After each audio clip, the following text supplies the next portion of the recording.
eastern and southern Kentucky. This is WYMT Mountain News This Morning.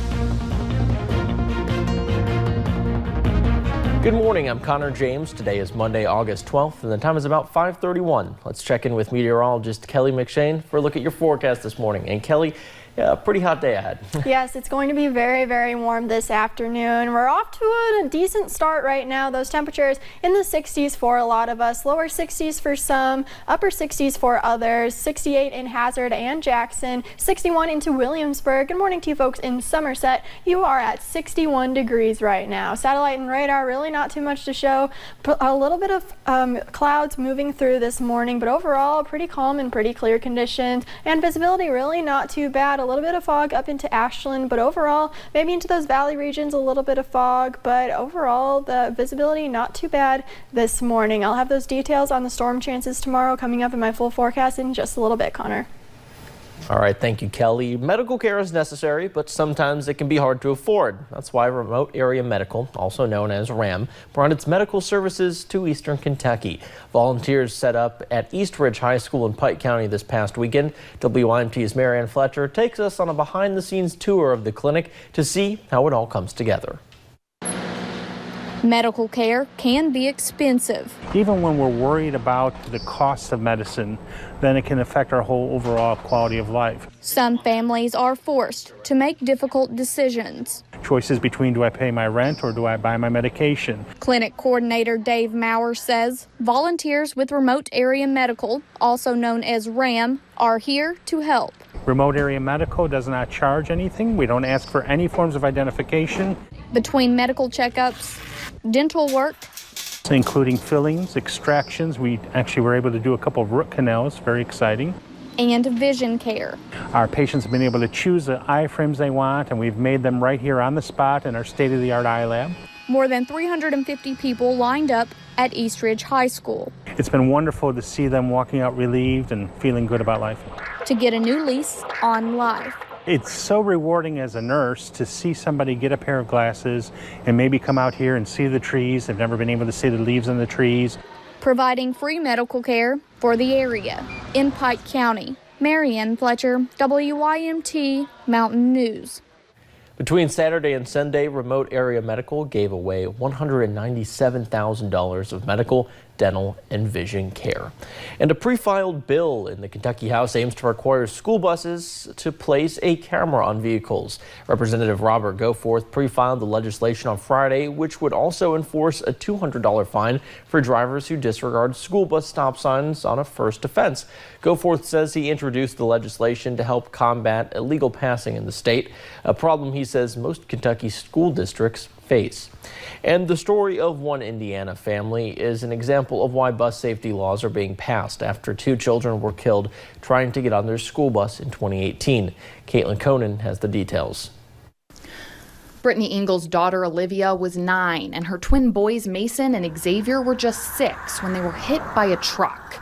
But that painful memory isn't how Engel wants to remember them. They were very, very loving kids, and they loved learning, and they were very inquisitive of the world. Engel says she can see that good-heartedness in the Max Strong law that was just passed. Look how far we've come. People are talking about it. I don't think I've heard anything about bus safety like we're hearing now. That new law creates stiffer penalties for passing a school bus with its flashing lights on and stop arm out. Drivers who violate that law could have their license suspended for 90 days and for a year for a second offense. Michael Schwab, the children's grandfather, helped create these billboards, and he wants to improve the legislation that inspired them next year.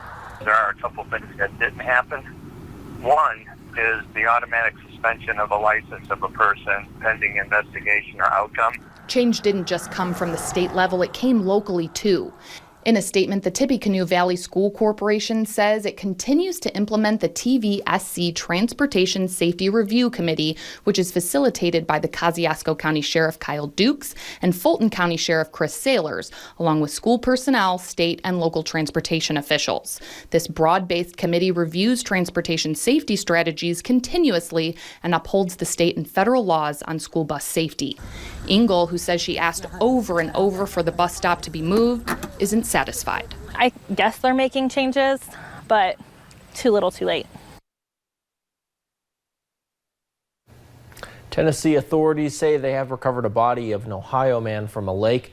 The body of 24-year-old Kevin Byersdorfer of Cincinnati was found Saturday in the Norris Lake at Cedar Creek Bridge. Authorities say he jumped into the lake from the top deck of a pontoon boat on Friday and never resurfaced. Several people on the boat and other bystanders entered the water at the time of the accident to search, but they were unsuccessful. And Sunday was National Digging Safety Day. If you're planning a home improvement project that requires digging or some sort, be sure to call 811 first to make sure it's safe. There could be natural gas lines. Last week, a gas pipeline exploded in Lincoln County, killing a woman and destroying 5 homes. Officials are reminding people that professionals are willing to help. They're able to determine exactly where the lines are, and they'll mark them with flags or other ways. If you see red, that means there's electricity underneath. Yellow is for natural gas, and white is for telecommunications. The service is free. All you have to do is call 811. And NASA is using its technology to track wildfires across the globe. The agency is using more than 20 satellites to spot and track fires, helping crews on the ground. And while NASA tracks the fire, they also keep tabs on smoke. Satellite aircraft and even a van full of instruments are used to monitor smoke levels. The data from those satellites go from satellite to smartphone in a matter of minutes. And the information is spread out rapidly to the fire managers, not just in the United States, but around the world. NASA hopes its efforts will lead to better data about these growing fires and in turn will be able to help the people who might be affected. And the Colombian city of Medellin came into full bloom on Sunday as florists descended on the metropolis for a colorful flower festival with a local twist. Celebrating the art of floristry, flower aficionados marched on Colombia's second city to show off the elaborate floral arrangements. Many of the parade participants traveled down to Medellin from the nearby mountainous area of Santa Elena, where families have dedicated themselves to flower production for generations. And a Kentucky National Guard pilot is being honored in Louisville after an emergency landing of an aircraft. Officials say he saved multiple lives in a $30 million aircraft. Lieutenant Colonel John T. Horgan of the 123rd Airlift Wing received the Distinguished Flying Cross Saturday at the Kentucky Air National Guard Base. 26-year-old Richard Clayton of Florida had nothing to say aloud to a judge, but he had a lot to say with facial expressions throughout his first appearance in court for threatening a Walmart. This comes after an investigation by the FDLE's FBI's Joint Terrorism Task Force and Winter Park Police say they found a post made by Clayton on Facebook this past Tuesday. The post said, 3 more days of probation left and then I get my AR-15 back. Don't go to Walmart next week. A representative with the FDLE said it wasn't clear which Walmart he was referring to and said Clayton is known to make threats on Facebook, often using fake accounts. And there was panic at a Memorial City Mall in Texas Sunday after fear of a shooting inside.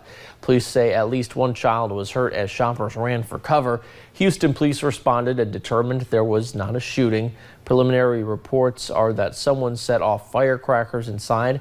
Police are still looking for the person who did it. As of now, there have been no arrests. What I saw was, I think there was a guy like in an orange shirt and he had a mask on. It all happened so fast. And once the stampede broke out, it's like he blended in so quick. At this point, we do not know if there were any other injuries.